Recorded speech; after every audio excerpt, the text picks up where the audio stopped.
Hey guys, how are you guys doing? Welcome to the show. Woohoo!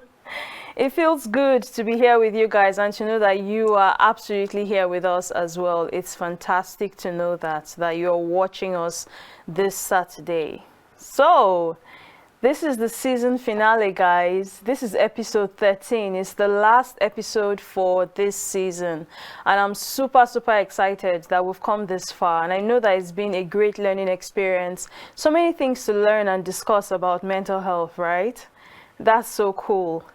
So, what's everyone doing today? Are you working? Are you studying? Are you chilling at home? Are you out at a party? What are you doing? I'd love to know what the vibe is out there. And also where you're watching us from. I'd love to know what city or state you're watching us from in Nigeria or outside Nigeria, whatever the case may be. And the medium that you're using to watch us as well. That's the third thing I'd love to know. Are you watching us live on TV, or are you watching us online? Maybe on YouTube perhaps, or another social media platform. I'd love to know those three things: where you're watching from, what medium you're using to watch us, and what you're doing. So head on over to X and leave me a comment there, chat me up, tell me what the vibe is today, okay? Leave me answers to these questions that I'm asking you. I really would love to know. So my handle for X is Ify Otuya. That's Ify Otuya, one word. And I'm looking forward to reading your comments. Super exciting. Okay, so guys, if this is the first time that you're watching us, or perhaps you've watched us before but you don't know what the name of the show is, I got you. The name of this show is Mind Matters with Ify Otuya. We are the #1 mental health program on TV in Nigeria, and that's on period. Okay, so what makes us #1? Yeah, you're probably wondering. We're #1 because we promote a culture of mental health literacy. So articles, stories, mental health quotes, different kinds of literature, we read them on this show. And we encourage our viewers to read those same literature in their spare time as well. So that's one of the reasons why we're #1. But we also create a safe space to have open conversations about mental health. And that's something that goes a long way for a lot of people, to be able to have, talk about different mental health issues, different mental health problems, and the possible solutions to those problems. That's the kind of vibe that we portray on this show. So we're like one-stop shop for mental health conversations on this show. Okay, so moving on, guys. I would love to introduce myself quickly to you, but before I introduce myself to you, let's take a very short break. We'll be right back.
Okay, welcome back from that short break, guys. I'm still here with you, and moving on to introducing myself, because some of you are watching me for the first time and has never heard me introduce myself. My name is Ify Otuya. I am a mental health advisor and educator. I'm also the founder of the platform ifyotuya.com, and I'm your host for the day. So ifyotuya.com is an educational platform that provides practical guidance on mental health. So what sort of practical guidance do you find on there? You find free resources to help you understand mental health issues. We also have a masterclass that teaches 10 essential mental health skills. So skills such as emotional regulation, stress management, self-care, self-awareness, boundaries setting, resilience building, etc., etc. Then we have a workshop that focuses on one particular skill at a time. And fourthly, what we have at ifyotuya.com is a mental health advisory session. So we provide personalized guidance and support in the form of advice to help people with mental health challenges, especially busy professionals, to take the next step forward in the right direction. So it's all good in the hood with us at ifyotuya.com. Feel free to check out ifyotuya.com at your free time. There are lots of resources that you can definitely benefit from. Okay, so moving on to the topic for the day, guys. I'm super excited about today's topic because this is the first time we're discussing this topic or this theme on the show.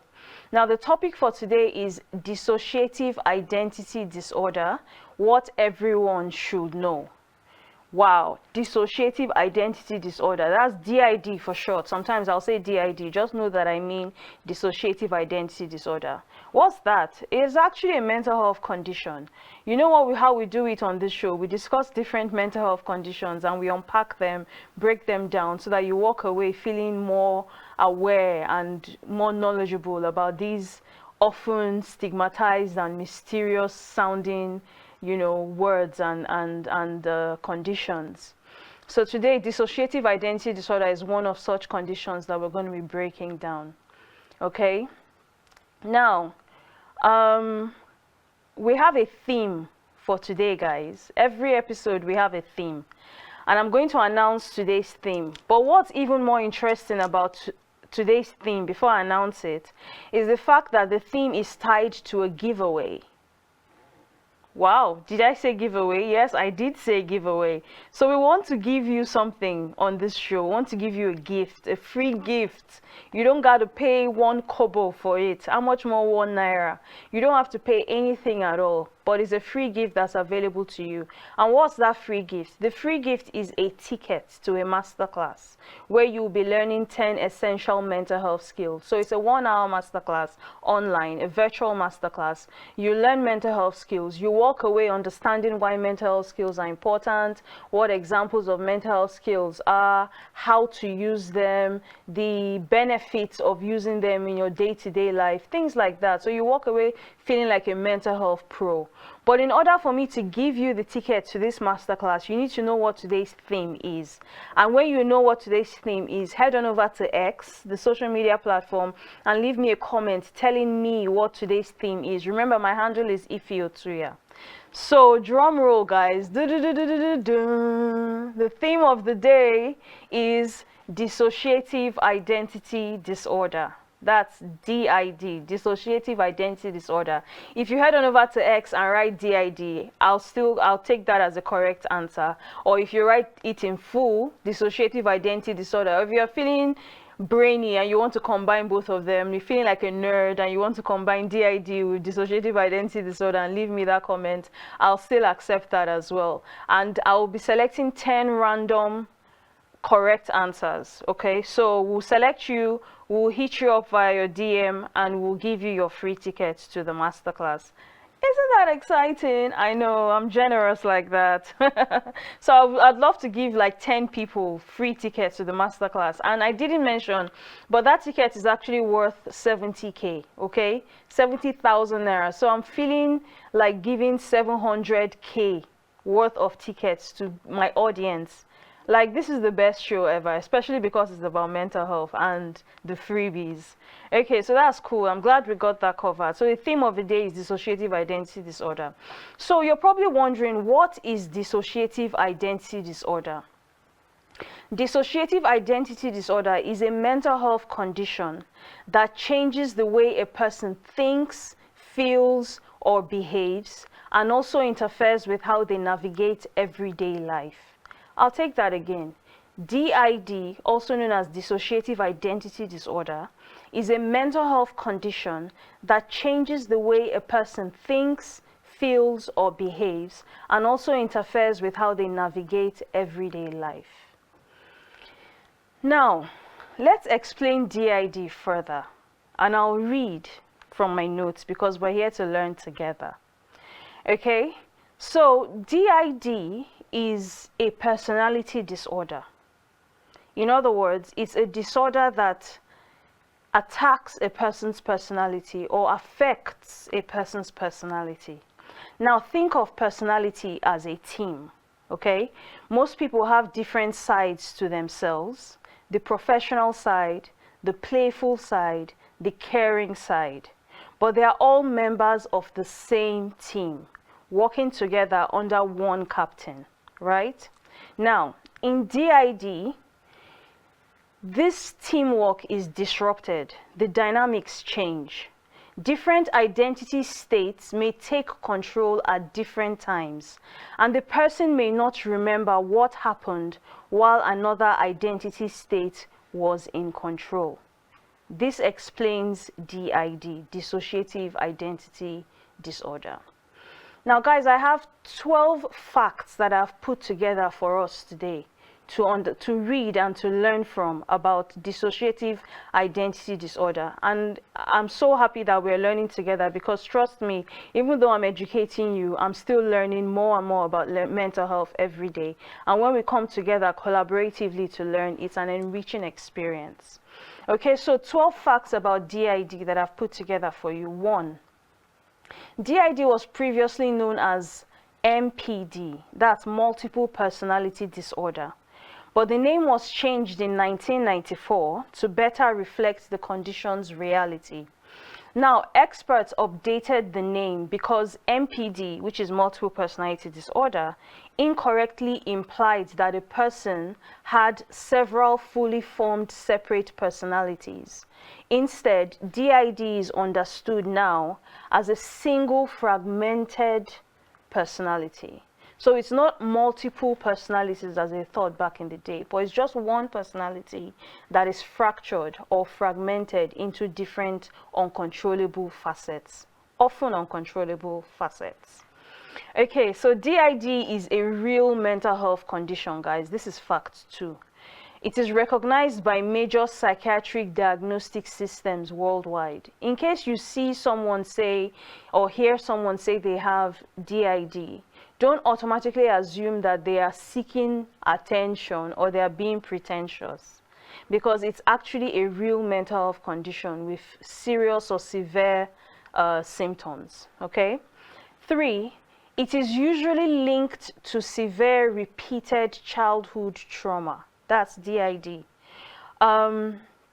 DID is understood as a coping mechanism that develops in response to overwhelming experiences usually had during early childhood. So it's linked to trauma. In case you're wondering what causes DID in a person, this fractured reality or fractured identity that a person has is linked to trauma, especially during childhood. So over time, or when a person experiences trauma in childhood, they often take on, sometimes to dissociate from that hurtful experience, they take on different alter egos or different other personality facets. And over time, those facets or those identity states become real, present, active identity states, and they often may not be able to take ownership or control over these identity states. So over the period of years, these identity states worsen and become more uncontrollable and form what some people you call multiple personality, which is what we now know as one personality that's fractured into different states. So in a nutshell, it's caused by trauma that's experienced usually during childhood, and over time the situation worsens into adulthood as well. Okay, so DID is often misunderstood, and Hollywood has not helped in this regard at all. Popular media has created myths that do not accurately reflect the condition.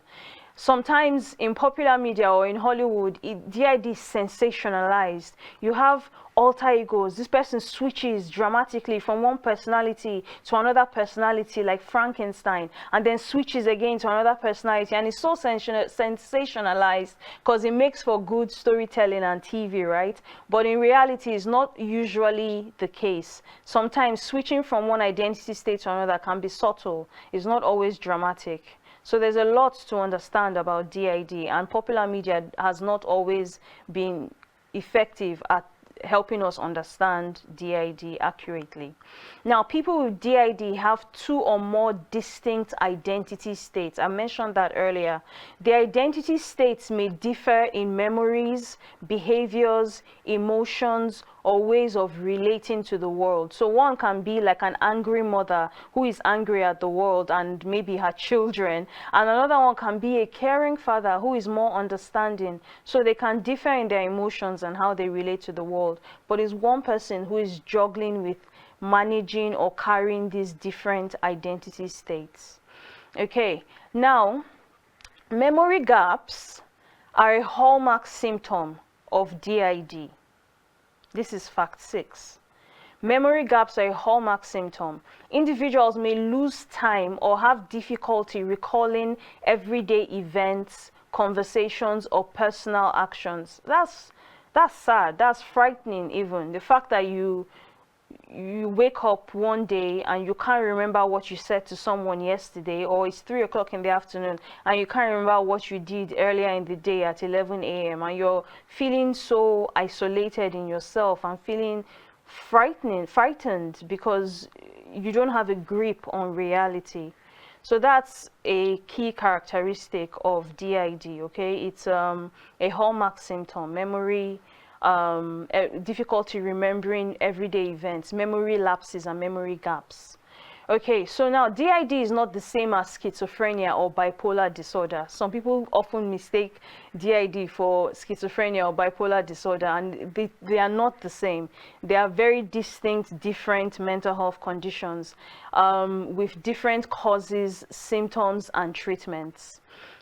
Fact 8, people with DID are not inherently violent or dangerous. Some people think that because the person has DID, they are out to hurt other people. And that's a misconception that people have. The fact of the matter is they're more likely to have experienced trauma than to pose a threat to others. They're more likely to have experienced trauma and need help to heal from that trauma than actually pose a threat to others. A lot of them are just want to be by themselves and mind their own business. So social withdrawal into their own little world. And what we want is for them to be able to come out and to be able to heal from that condition. So it's a misconception that people with DID are inherently violent or dangerous. Okay, now fact 9. Recovery is possible with appropriate treatment. Okay, what kind of appropriate treatment? Trauma-informed psychotherapy, for example, support, advisory, education, and time can significantly improve quality of life for DID sufferers. Family and friends also play an important role. This is fact 10. Understanding, patience, and encouraging professional help can support recovery. So if you have a family member or a friend who is dealing with DID, try and be encouraging. Encourage them to have patience. Don't say, because I advise you to do this thing, now you didn't do it, I'm angry, I'll shut you out. No, have patience, because the thing with mental health conditions is it takes a while. You need patience. So be understanding, have patience, but more importantly, encourage professional help. You know, nobody is required to self-medicate or self-treat when it comes to mental health conditions. So encourage professional help and support that can actually help, professional support that can help with recovery. Fact 11, early recognition and professional assessment matter. Professional help, guys, keyword professional help. Okay, so anyone experiencing persistent memory gaps, identity confusion, or significant distress should seek help from a qualified mental health professional. Okay, now some people have been diagnosed with DID, and you want to encourage them to stick with the program, to comply with treatment, and to keep, you know, keep developing and committing to their relationship with their mental health professional so that they can continue to get better. But not everybody has been diagnosed with DID. Not everybody who has DID has been diagnosed with DID. Some people just have these symptoms and they're not sure what they're dealing with. They can't even name the monster to be able to tame the monster. So we're going to look at some symptoms of DID that can help you identify whether what symptoms you have are similar to DID condition, or maybe it's another condition. But at least if you know where you are standing, if you have more understanding and you know where you stand, then you know what kind of help to reach out for. Okay, and especially when you see a mental health professional, so that when they ask you what your symptoms are, you know what words to use to articulate the symptoms that you have. So fact 12, some common DID signs and symptoms include memory gaps for everyday events, losing track of time, finding items they don't remember buying. Like, they can be cleaning their room or going through their things in their room and see an item and they're like, when did I buy this? How did this arrive here? Everything is confusing. So this is something that is typical to people with DID. Now, feeling detached from themselves, depersonalization, is another symptom. Then feeling the world isn't real, derealization. So they're really in a confused state and they just feel like everything, they're detached from reality and feel like everything is not real. And again, people with DID experience symptoms to different degrees. So not everybody experiences this particular symptom to exactly the same degree. Some people a little, some people more. Okay, now hearing internal voices or conversations is another hallmark symptom of dissociative identity disorder. They hear voices, sudden changes in behavior, preferences, or skills, identity confusion, anxiety and depression, sleep disturbances, and finally difficulty maintaining relationships. So people with DID have these symptoms. Okay, guys, we have a story that we're going to read in a minute on DID to even help you further understand the situation in real life context. But before that, we're going to take a quick commercial break. And before we take our quick commercial break, I've got to announce to you that our phone lines are now officially open and you can call us. So the phone number to call is 080-299-38365. I'll take that again, 080-299-38365.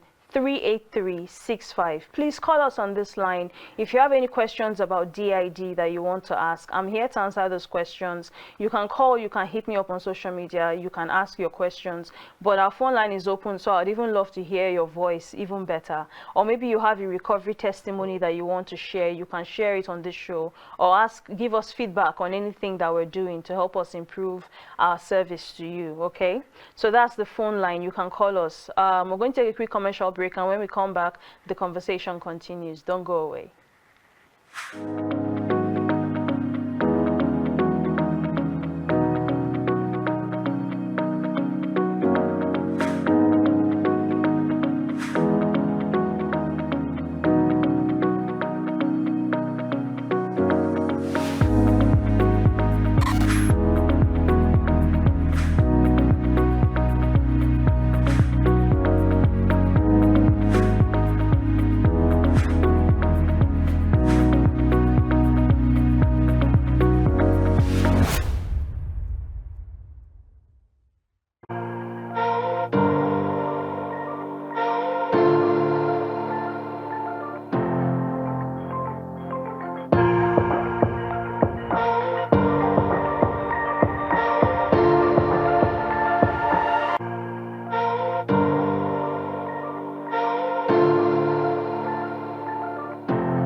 welcome back, guys. We're still here, Mind Matters with Ify Otuya, and I'm still your host, Ify Otuya.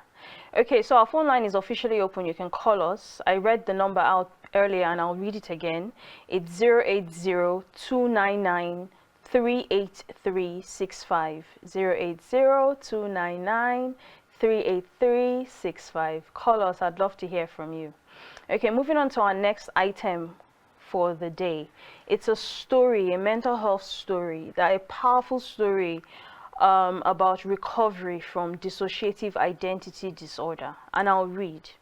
The title of the story is Finding Light in the Darkness, Alice's Triumph Over Dissociative Identity Disorder.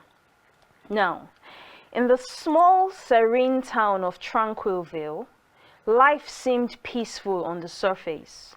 Yet beneath that picture-perfect calm, a young woman named Alice quietly battled for healing from dissociative identity disorder. She was afflicted with a rare and complex mental illness known as DID. To cope with a traumatic past, her mind had fractured, creating multiple distinct personalities within her. This was her dark secret, one she guarded carefully. Alice lived a double life, struggling to maintain normalcy with her alternate personalities, which threatened to consume her. Each personality carried unique traits and memories. There was Alex, the fearless risk taker. There was Ava, the nurturing caregiver. And then there was Adrian, the introspective artist. These were her personalities that she carried. Now the story unfolds as Alice navigates her daily existence, trying to keep her condition hidden. This was something she was ashamed of. The fact that she didn't have control over these personalities or these identity states. Now, while quietly seeking healing from dissociative identity disorder, she struggled to keep her secret hidden. She's skilled at presenting different personas to fit in, but the constant battle for control over her mind drains her emotionally and mentally. Even the hiding process was draining her. How much more you just let everything out and be free? But that one self, you lack control, so it could get you into trouble. So guys, you can see it's a condition that we're dealing with. Now, as Alice seeks professional help from a compassionate psychiatrist named Dr. Bennett, her journey towards healing from dissociative identity disorder begins to take shape. I'll stop there for a minute because we have a call coming in, okay? Hello, good afternoon. Oh, we've lost that caller. It just rang, I answered, and they didn't say anything, and it cut off. Maybe they'll call back. So let's continue with the story. Now, still, the line between reality and her dissociative states grows increasingly blurred. Dr. Bennett strives to understand the intricacies of Alice's condition and provide her with the consistent support she desperately needs. Together, they begin exploring ways of overcoming DID through understanding, trust, and guided therapy. Now, one day, a significant trigger event shakes Alice's delicate balance of identities. The trauma she experiences activates a new personality, Argent. This is someone who is already seeking help. Now she's experiencing a new personality whilst getting help. Now, an intense and volatile individual with a thirst for control. That's Argent, her new personality. Argent possesses a mysterious connection to Alice's traumatic past, holding the key to long-buried memories. As the personas wrestle for dominance, Alice's grip on reality slips further. She fears losing herself entirely within the chaos of her fractured mind. With Dr. Bennett's guidance, she embarks on a therapeutic journey of healing from DID, delving into her deepest memories to confront the pain she once avoided. So she was going through therapy and she was confronting those buried traumatic memories in order to be able to overcome these personalities. Okay, intriguingly, Alice begins to realize that each of her personalities represents a different part of herself. So it seems like therapy is working. Fragments created to survive unbearable trauma. Those were her personalities. She learns that true healing from DID and the journey to self-integration comes through acceptance, not rejection. Each personality, though unique, holds part of her strength. Through this revelation, she finds that finding strength through DID means embracing every aspect of who she is. Now, Argent's emergence intensifies, threatening to consume Alice completely. So she was struggling big time. It's not easy, guys. Her friends and Dr. Bennett rally around her, helping her fight through the dangerous spiral within her mind. In the final act, Alice faces the ultimate challenge, confronting her deepest fears and embracing her full identity. This moment marks her transformation, symbolizing overcoming DID and emerging whole again. As the boundaries between her personas blur, so the personalities are coming together, she discovers her true self, not fractured, but complete and whole. This story is a powerful and thought-provoking tale of resilience, self-discovery, and healing from DID. It offers hope to anyone walking the path towards mental wellness. The story delves into the depths of mental illness, weaving a narrative that explores trauma, identity, and the healing power of acceptance. It reminds us that even in fragmentation, wholeness is possible. It doesn't matter the darkness that you're in, light is possible. Even in fragmentation, wholeness is possible. Now, I have a question here, and we're going to answer that question as part of the story. The question is part of the story, and the answer is too. How did Argent's emergence intensify, threatening to consume Alice entirely? Can you give examples? Sure. As Argent emerged within Alice's mind, their presence was not only unsettling, but also dangerous. Here are some examples of how Argent's emergence intensified, threatening to consume Alice entirely. Uncontrollable rage. Argent came with uncontrollable rage. Self-harm urges. So she had urges to harm herself. Memory intrusions and memory lapses. Loss of time and control. This is another aspect of how Argent threatened to consume Alice completely. Social isolation as well. Suicidal ideation. She thought of killing herself. Now, loss of identity as well. And finally, deteriorating relationships. The strain of managing multiple personalities, particularly Argent's volatility, took a toll on Alice's relationships. She struggled to maintain the facade of normalcy, and her friendships and romantic partnerships suffered as a result. But she still did have encouraging friends who were patient and understanding. Now, throughout the story, as Argent's influence grew stronger, the line between Alice's personas blurred, and she faced the very real risk of losing herself entirely to the darkness in her mind. The intensity of her internal struggle escalated, demanding a decisive resolution for the safety and well-being of Alice and those around her. Okay? Let's look at a problem and solution as highlighted in this story. And the problem is this.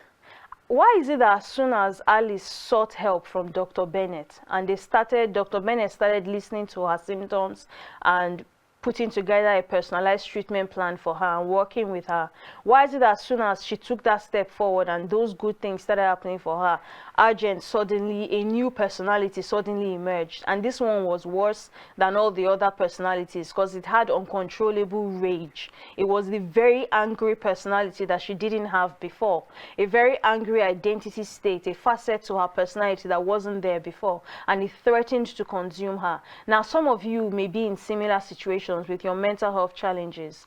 The minute you decide to go and seek professional help and you actually take that step forward, you find that your symptoms worsen. You find that emotionally you become an emotional wreck. You spiral out of control. Your emotions, your thoughts, you are racing, faster than they normally do race, and you just feel like you're losing sense of yourself. You're losing control of yourself, and your symptoms also do worsen. Why is it that that happens to some people? Now, some people may be in that situation, and because of that negative development, you may decide that you won't go further with treatment. You may decide that you won't continue to seek professional help. That's not the time to stop. That's the time to commit even harder. That's the time to stick with the program. So because your symptoms are worsening, it's not the time to say this is not working for me. The professionals don't know what they're doing. Tell them what's happening with you. Sometimes it's part of the healing process.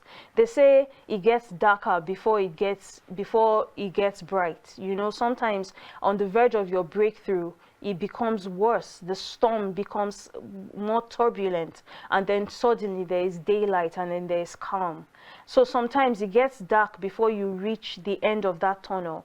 But if you don't persist and persevere and commit to the program, you won't get all the way through to the end of the tunnel to see the light. Okay, so this is a very important lesson that we see a problem and solution from this story. And luckily for Alice, she committed to the program, and Dr. Bennett and her friends even rallied around her more when they saw that Argent, a new persona, was trying to, threaten the course of her recovery. So I have a question for you, and we're not going to be answering this today, but I'll leave you with this question. Have you ever experienced a moment when understanding yourself better became the first step towards healing? A moment when understanding yourself better became the first step towards healing. Have you ever experienced that? So that's food for thought for you, okay? And I'll leave that with you. Okay, moving on with our agenda for the day. I'm going to share my own personal experience with you to help encourage somebody and to leave you with insights that will help you. Okay, I live with a condition called paranoid schizophrenia. Some of you are like, para what? I know, the first time I heard it, when they told me I had the condition, that was precisely my response, my reaction. I was like, para what? Are you speaking English, or you are choosing French all of a sudden? Okay, so my story started in 2009. I'd just relocated from the UK to Nigeria to put together my music career, to establish myself as a music artist. But as things would have it, it was going well at first. Things were happening for me. I was performing at so many events. People were knowing me. I was garnering success. People knew me. I was granting interviews. People were calling me for shows and things like that. But as things would have it, they weren't looking to pay upcoming artists. Many people were not trying to pay upcoming artists at the time. They just told them, come and perform here and use it as an opportunity to promote yourself.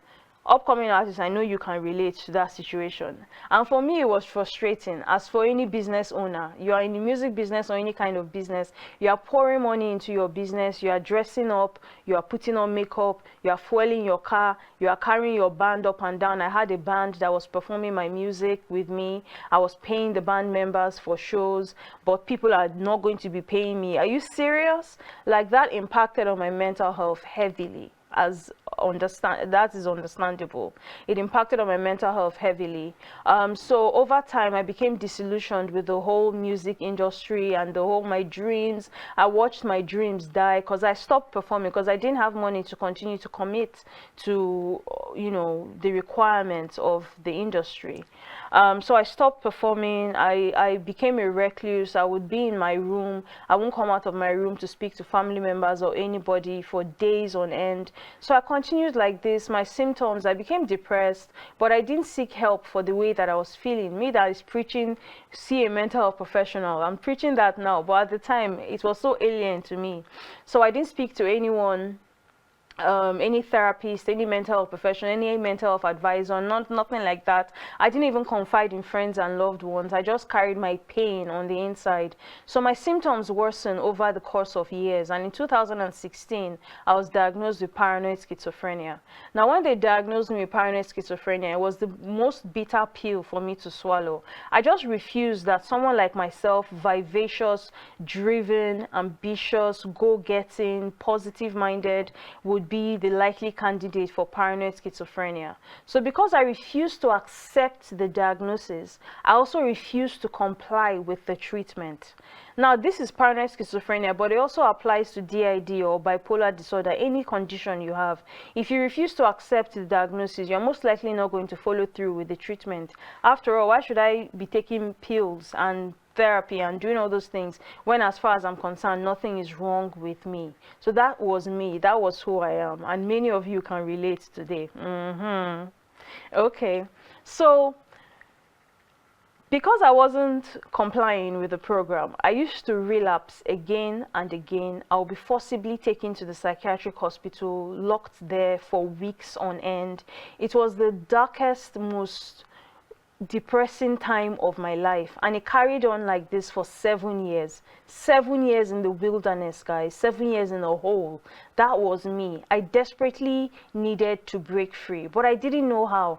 I had good intentions towards myself, like I'm going to take care of my mental health. This year will be different. The following year I'll take a New Year's resolution. I won't go to the hospital this year. I'm going to have great mental health, but I'll end up going back to square one. So I was stuck in the rut. Now, after 7 years of this struggle, I woke up one day and said to myself, I'm sick and tired of this trajectory of my life. If someone were to write a story about my life right now, it would be 90% about paranoid schizophrenia. No one wants that for themselves. I didn't want that for myself. Absolutely not. So I decided to comply. I decided if I accept, if I say today that I accept that I have paranoid schizophrenia, what's the worst that can happen to me?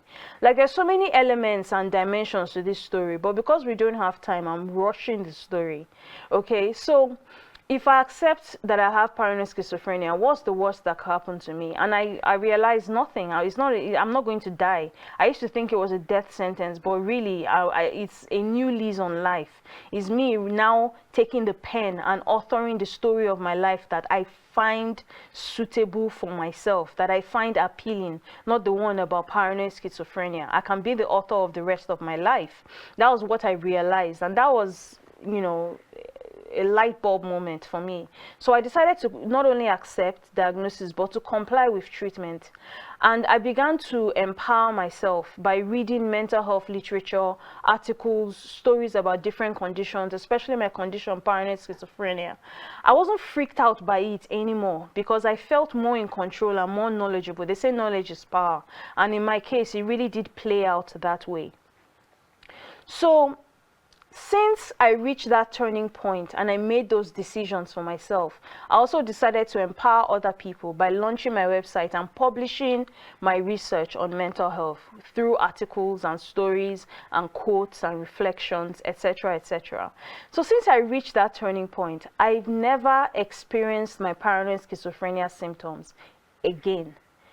It didn't happen by luck. It didn't happen by magic. Mental health is not by luck or magic. There's a shift that you have to take. There's a shift that you have to enact. And not until you do those certain principles, you will not come out on the bright side. So let me encourage you, no matter the situation you're going through, you can actually overcome that situation, okay? So that's my story in a nutshell. I hope it brings light and hope to somebody. Now, someone left us a question on the website, and I'm going to answer it quickly.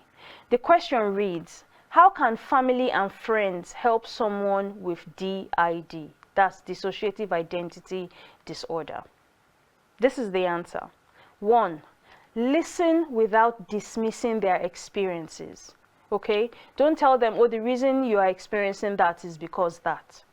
Full stop. It's because of the way you behave. It's because, or you can be spiritual about it and say because you are in rebellion against God. That's why it's happening to you. When you say things like that, you put a full stop to the conversation, to the situation. You can't actually have a conversation about it because you are dismissing the way that they're feeling. Or you say that, oh, you are looking for attention. Or that's how you behave all the time. Or the reason you have these symptoms is because you are pretentious, and this case is not different. Okay, so avoid dismissing their experiences. 2, encourage professional treatment. We can't reiterate this enough. Seek mental health professionals. There are psychotherapists, there are psychologists, there are psychiatrists, there are mental health advisors. There are different kinds of professional treatments that you can get for your mental health challenges. Learn about DID from reliable sources. okay? There's valid mental health literature out there. Learn about it. This is how you can help someone with DID.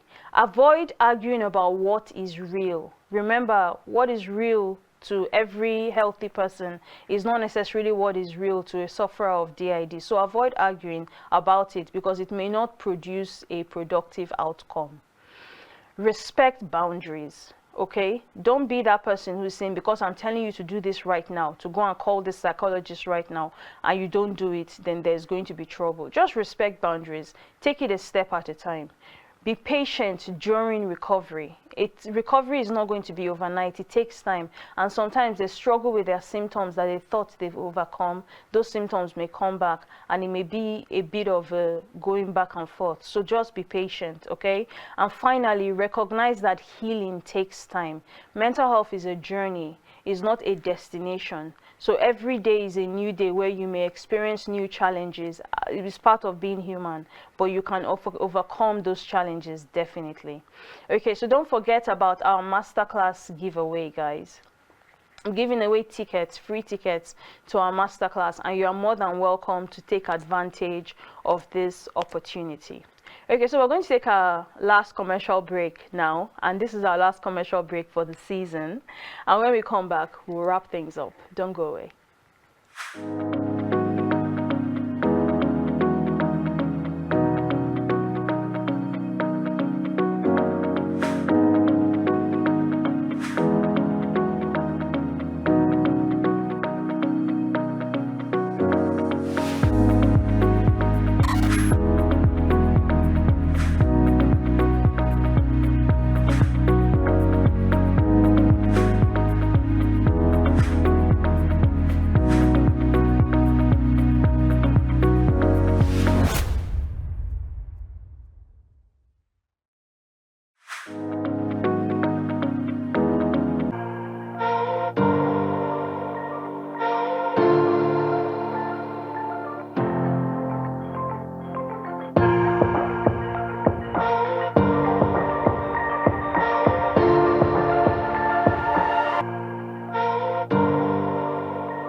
Hey, welcome back, guys. I'm still Ify Otuya, your host for the day, and it's been so exciting like being here today talking about DID.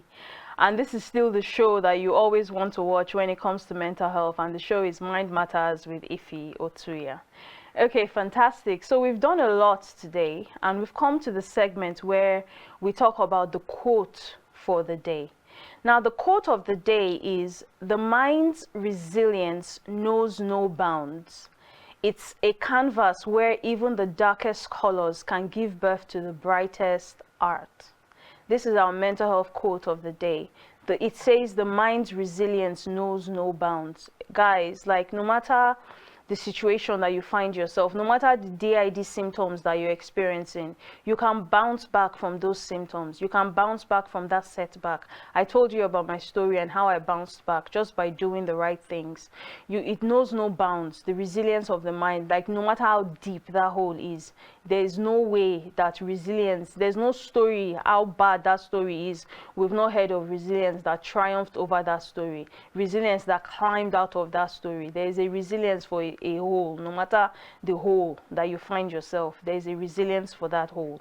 Okay, so the mind's resilience is a canvas where even the darkest colors can give birth to the brightest art. That just tells me that there's hope. There's hope, guys. It's not a completely hopeless situation, even if it may seem as though it is. There is definitely hope for that condition, for that mental health challenge, no matter the name of the mental health challenge. Okay, so that's our quote of the day. Now, there's something that I'd love to share with you guys, and I share this every episode. Now, this episode is no different. As a lot of you know, we live in a fast-paced world. We live in a technologically advancing world where there are changes in the workplace every day. There are changes on the global scene every day. There are trends that we have to keep up with. You know, there are a lot of demands on busy professionals in the workplace, especially. And as a result of all these rapid developments, a lot of people are experiencing mental health challenges because it's tasking to keep up with the rapidness of the times. And it's not everybody that knows how, has the right skills, that knows how to change with the times effectively. So people are experiencing mental health challenges, but that's part of the human experience, isn't it? You read something depressing in the news and it makes you feel depressed, but what are you going to do with that depressing feeling? Are you going to let it overwhelm you, or are you going to manage your way out of it? So people are experiencing mental health challenges. And another thing is that, as if that wasn't bad enough, another thing is that people are experiencing mental health challenges at an all-time high rate. There's no other time in modern history that mental health challenges have been experienced at the rate that they currently are being experienced. Now, a lot of people who are in that situation also find themselves stuck in the situation. What do I mean by stuck? They're not moving forward. They're not getting out of it. Remember, I'm a prime example. Remember, I told you that I had New Year's resolutions to improve my mental health, but it wasn't getting better. I was staying stuck. I was relapsing again and again. I was going back to the psychiatric hospital. My health was not improving. Although I had the best intentions, I lacked the tools and skills to actually get me out of that hole. Okay, so what's it like? It's angering, it's frustrating, it's debilitating, it's the worst place for anybody to be in. Now, no matter who you are, what your background is, where you come from, you deserve to be in control of your mental health. You don't deserve for your mental health to be in control of you. No, that's not how the human being or mind was built. Okay, you deserve to be in control of your mental health. You deserve good mental health. Now, this is the reason why we, and me in particular, I prescribe mental health skills to people with mental health challenges and even mental health conditions. Learn mental health skills. There are 10 essential mental health skills: emotional regulation, stress management, resilience building, boundary setting, self-care, self-awareness, effective communication, social support, problem solving, positive thinking. These are 10 essential mental health skills for this day and time. When you learn mental health skills, does it mean you will no longer have mental health challenges? That's far from the truth, though. That's not what I'm saying. What I'm saying is that what will change is you begin to address your challenges with ease and grace. No more strife and frustration. Now, what's the end result? You'll overcome your challenges. You reduce your challenges from an all-time high to an all-time low. Okay? You will live better and have a happier life. So why not learn mental health challenges? Why not learn mental health skills? Okay? So if you need help with learning mental health skills, all right, or you have mental health challenges and you just need advice or some kind of support or help to overcome those challenges, there are 4 ways we can help you. 4 ways we can help you. Number 1, we have free resources at ifyotuya.com. Resources that include articles, empowering stories of recoveries, reflections on different mental health problems and their solutions, mental health quotes, etc. Things that you can reflect your mind on and will help you become more empowered to stand in the gap for yourself or for a loved one. So those are free resources, item 1. Item 2, another way we can help you is our masterclass service. We teach 10 essential mental health skills, essential for this day and age. Then we have a workshop. In the workshop, we focus on one particular skill at a time, helping you to practice that skill and to use that skill in the face of a mental health challenge. Then we have a mental health advisory session where we teach busy professionals or advise busy professionals with tools and skills that can help them take the next step forward in the right direction and also help them see their situation with clarity of mind, not a cluttered mind. So these are the 4 ways that we can help you, and we implore you to take advantage of these opportunities. Okay guys, so it looks like we've come to the end of today. It's been such fun talking to you about dissociative identity disorder and all the other things that we've talked about. So if you're interested in following our movement or keeping in touch with us, following our work, finding out what we're doing, or just sending us feedback on what we're doing, let us know. Give us a pat on the back if we're doing good. If we're not doing something very well, just bring it to our attention, because maybe we're not even aware of it, and how can we improve it if we're not aware of it, right? So you can find me on social media. My handle is Ify Otuya on YouTube and Ify Otuya on X. I'm also on other social media platforms, but the name is different. But when you find me on X, through my bio on X, you'll be able to find me on the other social media platforms.